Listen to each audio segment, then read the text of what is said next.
영혼의 쉼터에 오신 여러분, 춥고 길었던 겨울은 가고 드디어 새 생명을 준비하는 새 봄이 왔습니다. 한 주 동안도 평안하셨지요? 여러분은 고난이라는 어려움을 당하게 될 때 어떻게 반응하고 계시나요? 대부분의 사람이 고난이 생겨난 원인에 묶임을 당하고 살아요. 그래서 매일의 삶이 무기력해지거나 좌절하고 낙담에 빠져 힘들게 되지요. 그러나 시편 62편에서 다윗은 믿음의 사람답게 고난에 묶이지 않고 오히려 하나님을 바라보았습니다. 이렇게 세상을 살다 보면 억울한 일을 당하는 경우도 많습니다. 특히 신앙인으로서 경건하게 살려고 애쓰는데도 오히려 공경에 빠지는 일도 많아요. 그래서 오늘 시편 62편은 이런 사람들에게 권면하고 있어요. 첫째, 힘겨운 일을 당할 때 이렇게 하라고 권면합니다. 불신자처럼 곧바로 실망하고 좌절하며 화를 내지 말고 오히려 하나님을 향해 부르짖어 기도하라고 합니다.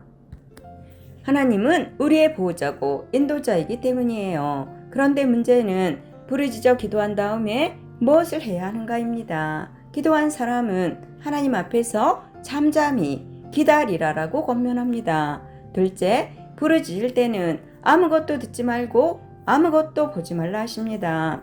그렇게 잠잠히 하나님께 집중할 때 비로소 거짓되고 사악하다고 생각했던 대적들의 모습이 자기 안에도 있다는 것을 깨닫고는 놀라게 됩니다.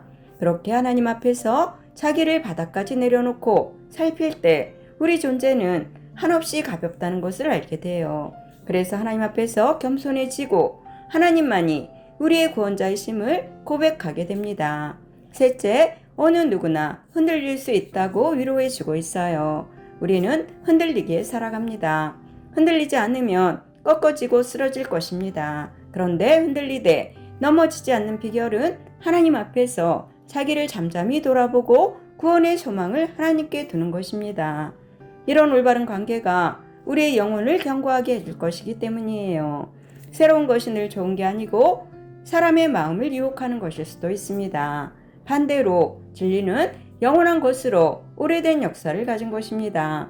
하나님은 영원한 분이시며 인간이 생각하고 파악하는 영역을 초월하여 계시는 분이세요. 그러므로 인내심을 가지고 오래 묵상하는 사람들은 그분의 능력을 압니다. 그래서 다윗은 구원이 그에게서 나온다고 고백하고 있어요. 진리를 오랫동안 묵상할 때 거짓은 사라지고 단순한 진리가 우리를 압도하게 될 것입니다. 진리는 단순하지만 힘이 있죠.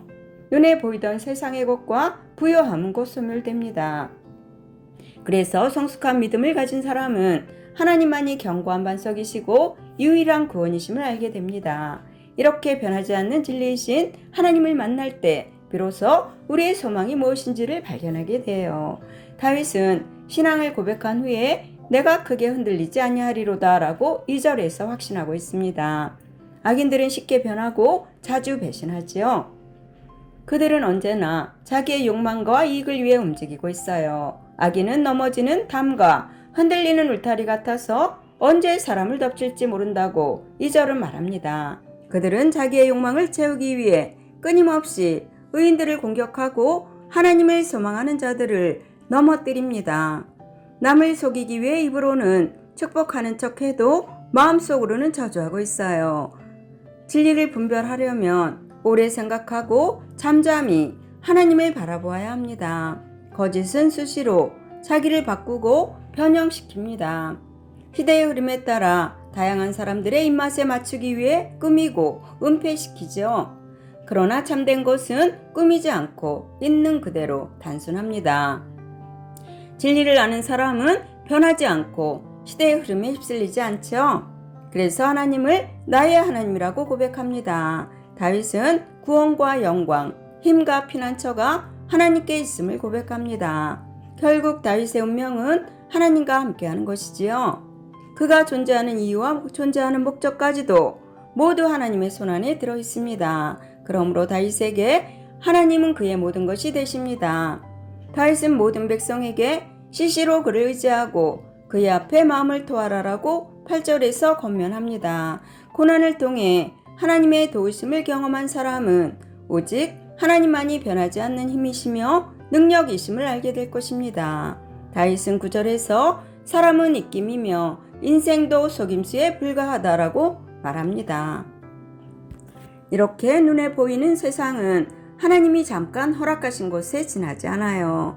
힘과 부함과 권세와 모략까지도 때가 되면 하나님이 다시 거두어 가십니다. 그러므로 하나님을 신뢰하는 성도는 세상 권세를 믿거나 재물을 의지하면 안 됩니다. 오직 잠잠히 하나님만 바라보셔야 합니다.